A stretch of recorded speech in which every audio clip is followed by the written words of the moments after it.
Okay, so hello again.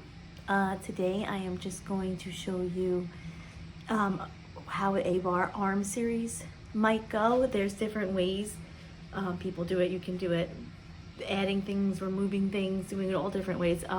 This is just like a basic one that you would see in a lot of the bar classes. So I'm just going to show you some of those moves. It's not an actual series that I'm doing. I'm just showing you some of the things you might see so you're prepared. And I just wanted to let you know, if it's your first class doing bar or your first time doing an arm series for bar, you're gonna get tired. Your arms are gonna get tired really fast. It's a lot of repetitive small movements without breaks. So I recommend using either no weights at first. We also do bar arms, which are on arm series using no weights or using ankle weights on your arms, or Pilates arms they call it as well, which is weightless. And then I recommend either no weights or 1 pound to 3 pound. I use 2 normally. If I know I'm gonna do a weightless warm up, then I can go to 3 pounds for my arms. But normally I stay around 2. But for this, I'm going to show with 1. And if you don't have weights, because I know now since COVID happened, a lot of people that were going to the gym had a transition to working out at home. And unfortunately, it was really hard to get your hands on any type of weights. I just want to let you know that there are some at Five Below that are really cheap in this weight range that I've seen. So that's a store you can check out. I think they're pretty stocked up now again, since things are reopening. So that's where I got mine from. And then also, if you can just use things around your house, if you don't have weights, you can use water bottles, you can use soup cans, really anything that has a little bit of weight to it you can use. And you'll notice that it's gonna get sore real fast.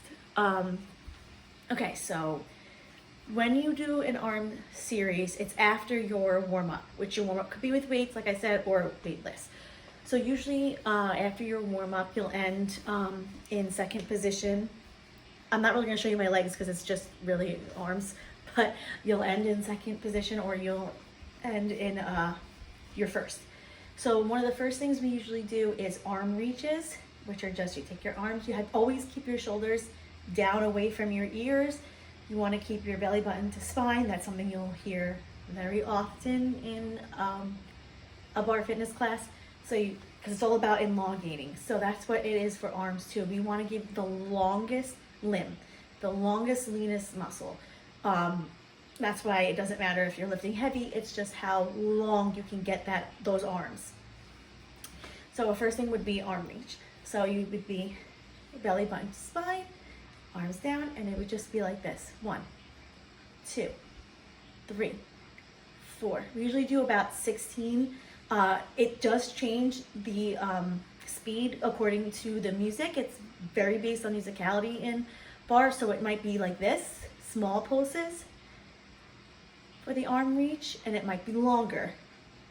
Where you're doing the longer reaches to elongate the muscle. So that's one move that we do. We also do palm rotation, which was always very hard for me because my shoulders, I love shoulder workouts, but I tend to get very tense. I would tense my neck, so doing shoulders would always end up hurting my neck. I've learned now how to stretch better and to stretch before and after. I never used to be someone that stretched, which is so important. You have to stretch before and after. I can't emphasize that enough. If you're gonna learn anything from my videos, please learn that stretching is the most important. So now I learned to always keep my neck not tense and not hold my breath and not like lift with my neck. So that's how I'm able to get my shoulders to not hurt as much or injure my neck doing this. So palm rotations is exactly what it sounds like. So your arms would be out. I'll move back more so you can see. And it's just palm rotations. You want to keep them shoulder length. We don't need to be up here. There's no reason for that. You don't want to be down here and just doing nothing. Right at shoulder length and just palms down, palms up, palms down, palms up. and you'll get pretty tired pretty quick. Again, like 16, sometimes we do 4 sets of 8 with these. It just depends on what muscle we're working that day. Like we always try to concentrate on every muscle, but we might be doing more shoulders that day, or more biceps, more triceps, etc. So this is just the palm rotation. You'll notice that in barre, people tend to not hold the weight fully, just like a light grip. Then there's something called, they don't have a name for it, but it's just, they say reach your palms across your chest. That's to work your shoulders and your chest muscles. So it would just be open and close. So you're actually opening, you're closing, but when you open, you're actually pushing your shoulder blades together like you have a pencil back there. You can feel those muscles going together. That's what you want to make sure. You want to make sure when you're doing these workouts, you are feeling each muscle work, because every muscle that we use and everything that we do in barre has a reason. There's for every action, there's a reason that we do it. You might also do this in plie, so you might do 1, 2. So you might do something like that where you're also adding your legs into it as well. And then there's also platter reach, which is a very popular one we do also. So it's exactly like it sounds, like you're holding a platter, you're serving a platter. You want to keep your elbows close to your body and just serve and bring back. Serve and bring back. I'll show you from the side. So serve, bring back. Serve, bring back. And you can see that I'm pushing my shoulder blades together. Serve, back. You could feel it. You'll feel it in your biceps pretty quickly as well. Then we do, I guess people call it a bench press, but it's more for your shoulders. I guess it's a shoulder press. So it would be just open and close. But we do it usually with the plie, so it would be open and close. And you just want to make sure you go shoulder height and then in. Shoulder height and then in. Up and down. You always want to keep it as only up to shoulder height. Never go above that. You're going to hurt yourself.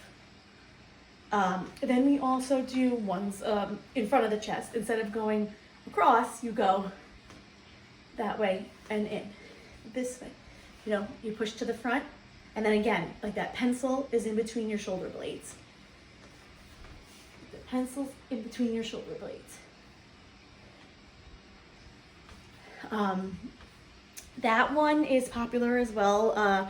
Working chest is something that a lot of women don't like to do. They skip it. I'm not sure why. I'm sorry. I can't have to keep fixing this book over here.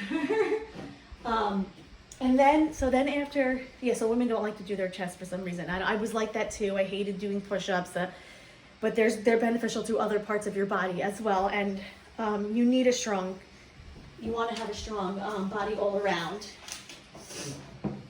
Okay, and then another thing we do is we transition into chair, which is for your triceps. So if you remember chair, it's just standing parallel and down with a micro bend in your knees. So when you're standing like that, you're just pushing back, pulsing. It's a pulse.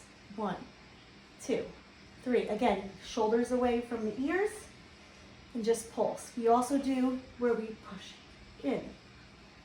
We might do that 16 and 16. This will feel really quick as well.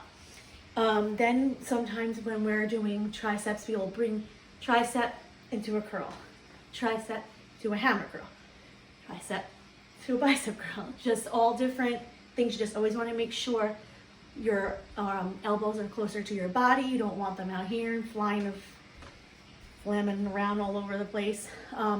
You might do this and then out, and then out for biceps. And you can get shredded arms with doing just small weights. We also do our arms when we're in the plank series, because when you're in plank on your hands, you're using your arms. But if you have wrist problems, you can do them on your fists. You could do it in dolphin pose. You could do it on your forearms, which goes more into your shoulders.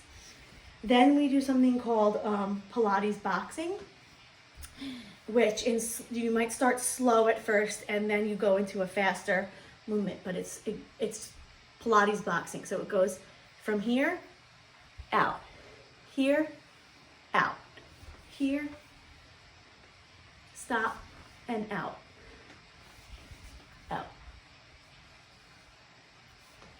Then you might go faster. So faster gets a little tricky because you want to make sure you're always stopping in between, but you'll go like that. And then you'll do pulsing. So after we do about 16 of those boxing, you'll do a right side pulse where you're just pulsing both arms. And then you'll switch and you'll pulse the other side. So it's really just, I recommend the first time also maybe doing it where a mirror is around or with your phone out if you're not using it for the video, to tape your form to make sure you're doing everything correctly, because we tend, when we're working out and we start to get tired or we start to not pay attention, we let our, first thing is to let our form go, especially when we're tired. If you're ever doing a workout and it's getting too hard, it's getting too tired, do not sacrifice your form. Take a break. Everybody takes a break. I still take breaks. My instructors still take breaks. The people that created BARRE, Body Bar, that I watch still take breaks. And that's when they walk around the room and they correct people's form. It's just, your form is the most important in keeping your body safe and healthy so it can work out for years and years, and you'll be the 90-year-old with the great hips that are still good, and the hip flexors that still work because you took care of your body. And created less injury. So if you have any questions, and this video was kind of all over the place because I had to keep getting my book over there because we have the Christmas tree over there, so the house is all confused because I would not normally be taping in my kitchen, but everything's all over. I just wanted to get this out. So after the holidays, I'm going to be doing my live classes again because it was just, I had a lot of people private message me and say they're just too crazy right now with the holidays and you know, with the food they're going to be eating, and they want it, and you know, when January comes, everybody wants new year, new me, blah blah. But I think it should always be your health no matter what. So yep, just keep looking on my barre page on Instagram, which is Barre with Tamri, or on my YouTube, and you'll see when my next class will be. Thank you so much for watching, and I hope everybody has a great holiday and new year, and thank you very much. Bye.